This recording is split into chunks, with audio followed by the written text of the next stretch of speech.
39واں باب جوج کی شکست۔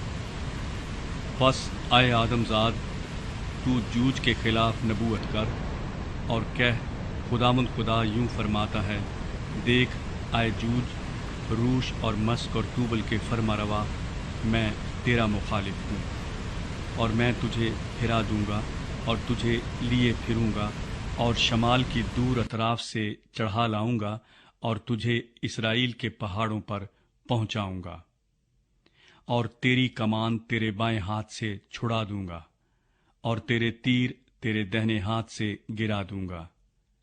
تو اسرائیل کے پہاڑوں پر اپنے سب لشکر اور حمایتیوں سمیت گر جائے گا، اور میں تجھے ہر قسم کے شکاری پرندوں اور میدان کے درندوں کو دوں گا کہ کھا جائیں۔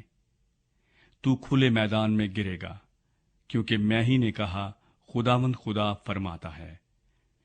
اور میں ماجوج پر اور ان پر جو بحری ممالک میں امن سے سکونت کرتے ہیں آگ بھیجوں گا، اور وہ جانیں گے کہ میں خداوند ہوں، اور میں اپنے مقدس نام کو اپنی امت اسرائیل میں ظاہر کروں گا، اور پھر اپنے مقدس نام کی بے حرمتی نہ ہونے دوں گا، اور قومیں جانیں گی کہ میں خداوند اسرائیل کا قدوس ہوں۔ دیکھ وہ پہنچا اور وقوع میں آیا، خداوند خدا فرماتا ہے، یہ وہی دن ہے جس کی بابت میں نے فرمایا تھا۔ تب اسرائیل کے شہروں کے بسنے والے نکلیں گے اور آگ لگا کر ہتھیاروں کو جلائیں گے، یعنی سپروں اور پھریوں کو، کمانوں اور تیروں کو، اور بھالوں اور برچھیوں کو، اور وہ 7 برس تک ان کو جلاتے رہیں گے، یہاں تک کہ وہ نہ میدان سے لکڑی لائیں گے اور نہ جنگلوں سے کاٹیں گے، کیونکہ وہ ہتھیار ہی جلائیں گے، اور وہ اپنے لوٹنے والوں کو لوٹیں گے اور اپنے غارت کرنے والوں کو غارت کریں گے، خداوند خدا فرماتا ہے۔ جوج کی تدفین۔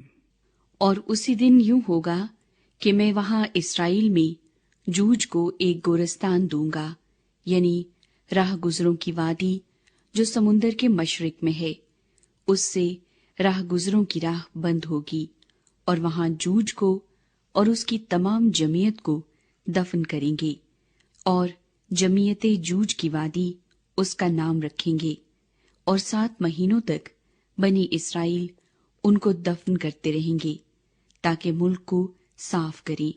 ہاں، اس ملک کے سب لوگ ان کو دفن کریں گے، اور یہ ان کے لیے ناموری کا سبب ہوگا جس روز میری تمجید ہوگی، خداوند خدا فرماتا ہے۔ اور وہ چند آدمیوں کو چن لیں گے جو اس کام میں ہمیشہ مشغول رہیں گے، اور وہ زمین پر گزرتے ہوئے راہ گزروں کی مدد سے ان کو جو سطح زمین پر پڑے رہ گئے ہوں دفن کریں گے تاکہ اسے صاف کریں۔ پورے 7 مہینوں کے بعد تلاش کریں گے، اور جب وہ ملک میں سے گزریں اور ان میں سے کوئی کسی آدمی کی ہڈی دیکھے تو اس کے پاس ایک نشان کھڑا کرے گا، جب تک دفن کرنے والے جمعیت جوج کی وادی میں اسے دفن نہ کریں، اور شہر بھی جمعیت کہلائے گا، یوں وہ زمین کو پاک کریں گے۔ اور اے آدمزاد، خداوند خدا فرماتا ہے، ہر قسم کے پرندے اور میدان کے ہر ایک جانور سے کہہ، جمع ہو کر آؤ میرے اس ذبیحے پر جسے میں تمہارے لیے ذبح کرتا ہوں۔ ہاں، اسرائیل کے پہاڑوں پر ایک بڑے ذبیحے پر ہر طرف سے جمع ہو، تاکہ تم گوشت کھاؤ اور خون پیو۔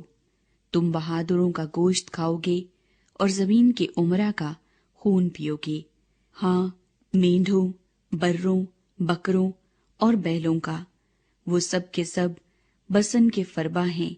اور تم میرے ذبیحے کی جسے میں نے تمہارے لیے ذبح کیا، یہاں تک چربی کھاؤ گے کہ سیر ہو جاؤ گے، اور اتنا خون پیو گے کہ مست ہو جاؤ گے، اور تم میرے دسترخوان پر گھوڑوں اور سواروں سے اور بہادروں اور تمام جنگی مردوں سے سیر ہوگے، خداوند خدا فرماتا ہے۔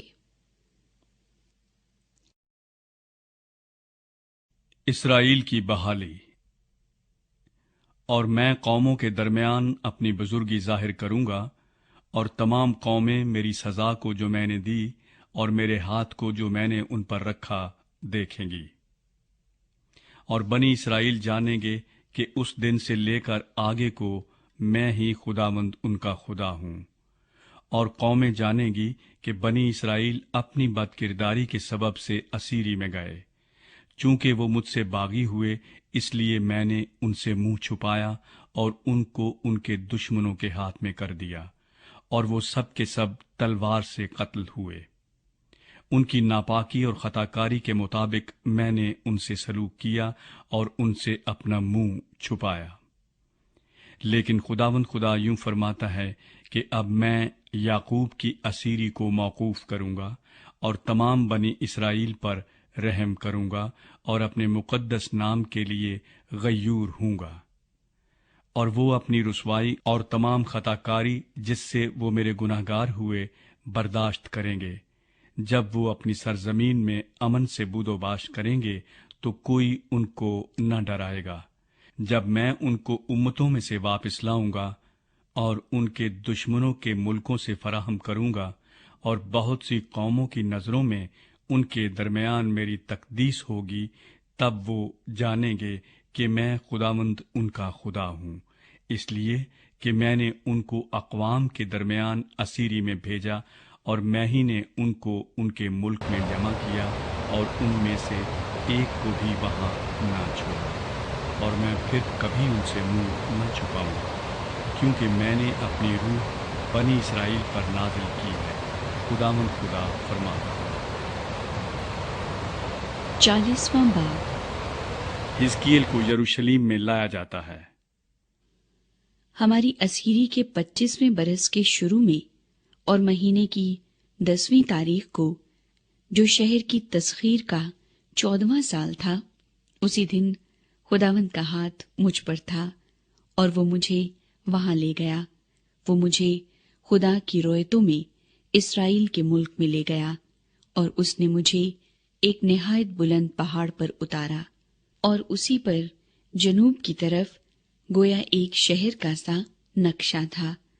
और वो मुझे वहां ले गया तो क्या देखता हूं कि एक शख्स है जिसकी झलक पीतल की सी है, और वो सन की डोरी और पैमाइश का सरकंडा हाथ में लिए फाटक पर खड़ा है। और उस शख्स ने मुझे कहा, ऐ आदमजाद, अपनी आंखों से देख और कानों से सुन, और जो कुछ मैं तुझे दिखाऊं उस सब पर खूब गौर कर, क्योंकि तू इसीलिए यहाँ पहुंचाया गया है कि मैं ये सब कुछ तुझे दिखाऊं। बस जो कुछ तू देखता है बनी इसराइल से बयान कर। मशरकी फाटक। और क्या देखता हूं कि मस्कन के गिरदा गिर्द दीवार है और उस शख्स के हाथ में पैमाइश का सरकंडा है, 6 हाथ लंबा और हर एक हाथ पूरे हाथ से 4 उंगल बड़ा था। सो उसने उस दीवार की चौड़ाई नापी, वो 1 सरकंडा हुई और ऊंचाई 1 सरकंडा।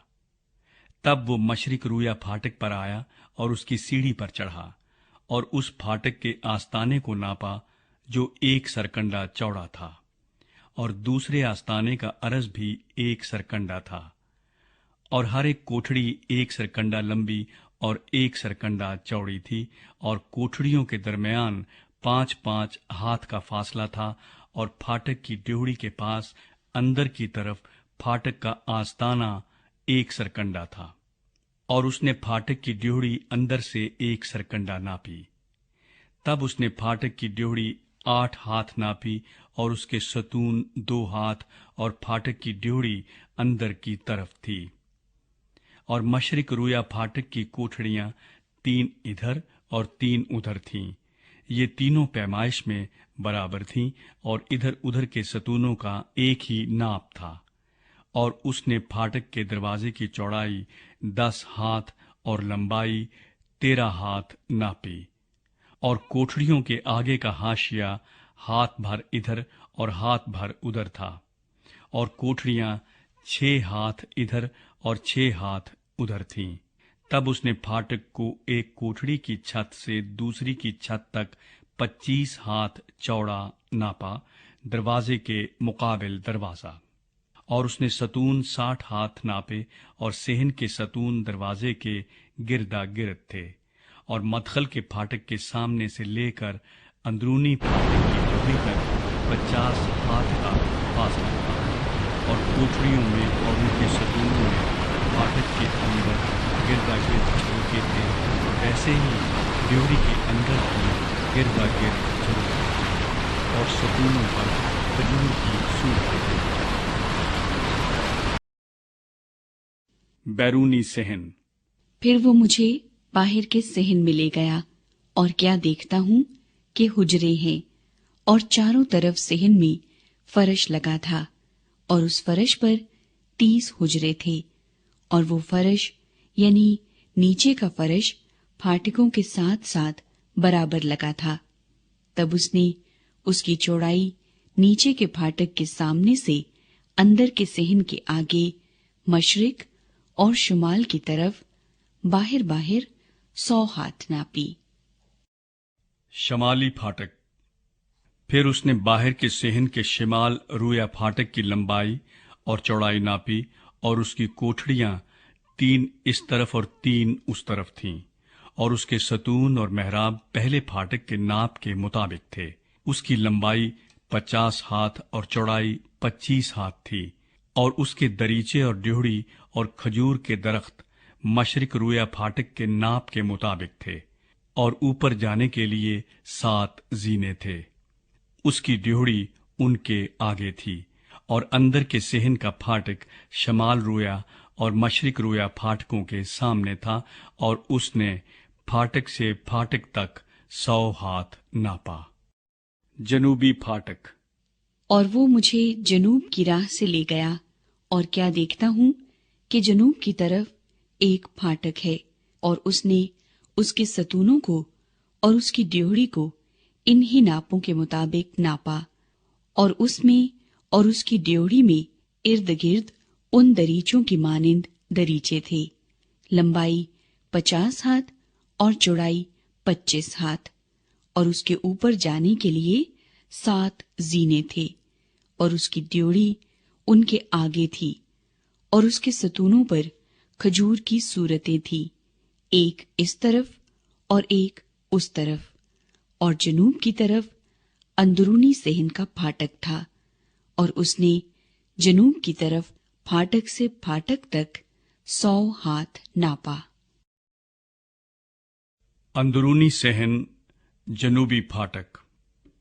और वो जनूबी फाटक की राह से मुझे अंदरूनी सहन में लाया और इन्हीं नापों के मुताबिक उसने जनूबी फाटक को नापा और उसकी कोठड़ियों और उसके सतूनों और उसकी ड्योढ़ी को इन्हीं नापों के मुताबिक पाया और उसमें और उसकी ड्योढ़ी में इर्द गिर्द दरीचे थे।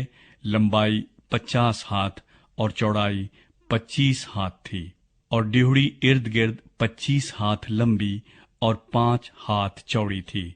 उसकी ड्योढ़ी बैरूनी सहन की तरफ थी और उसके सतूनों पर खजूर की सूरतें थीं और ऊपर जाने के लिए 8 जीने थे। अंदरूनी सहन मशरकी फाटक। और वो मुझे मशरिक की तरफ अंदरूनी सहन में लाया और इन्हीं नापों के मुताबिक फाटक को पाया और उसकी कोठड़ियों और सतूनों और ड्योढ़ी को इन्हीं नापों के मुताबिक पाया और उसमें और उसकी ड्योढ़ी में इर्द गिर्द दरीचे थे। लंबाई 50 हाथ और चौड़ाई 25 हाथ थी और उसकी ड्योढ़ी बैरूनी सहन की तरफ थी और उसके सतूनों पर इधर उधर खजूर की सूरतें थीं और ऊपर जाने के लिए 8 जीने थे। अंदरूनी सहन शमाली फाटक। और वो मुझे शमाली फाटक की तरफ ले गया और इन्हीं नापों के मुताबिक उसे पाया। उसकी कोठड़ियों और उसके सतूनों और उसकी ड्योढ़ी को जिनमें इर्द गिर्द दरीचे थे। लंबाई 50 हाथ और चौड़ाई 25 हाथ थी और उसके सतून बैरूनी सहन की तरफ थे और उसके सतूनों पर इधर उधर खजूर की सूरतें थीं और ऊपर जाने के लिए 8 जीने थे। शिमाली फाटक की करीबी इमारत। और फाटकों के सतूनों के पास दरवाजादार हुजरा था जहां सोख्तनी कुर्बानियां धोते थे, और फाटक की ड्योढ़ी में 2 मेजें इस तरफ और 2 उस तरफ थीं कि उन पर सोख्तनी कुर्बानी और खता की कुर्बानी और जुर्म की कुर्बानी ज़िबा करें। और बाहर की तरफ शुमाली फाटक के मदखल के पास 2 मेजें थीं, और फाटक की ड्योढ़ी की दूसरी तरफ 2 मेजें।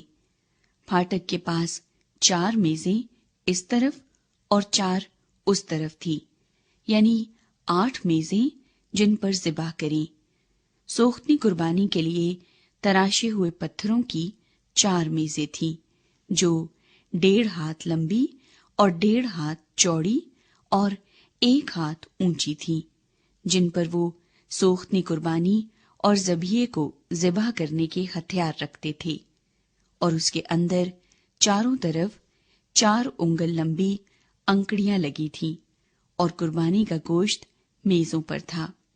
और अंदरूनी फाटक से बाहर अंदरूनी सेहन में, जो शुमाली फाटक की जानिब था, गाने वालों के हुजरे थे, और उनका रुख जनूब की तरफ था, और एक मशरकी फाटक की जानिब था जिसका रुख शुमाल की तरफ था।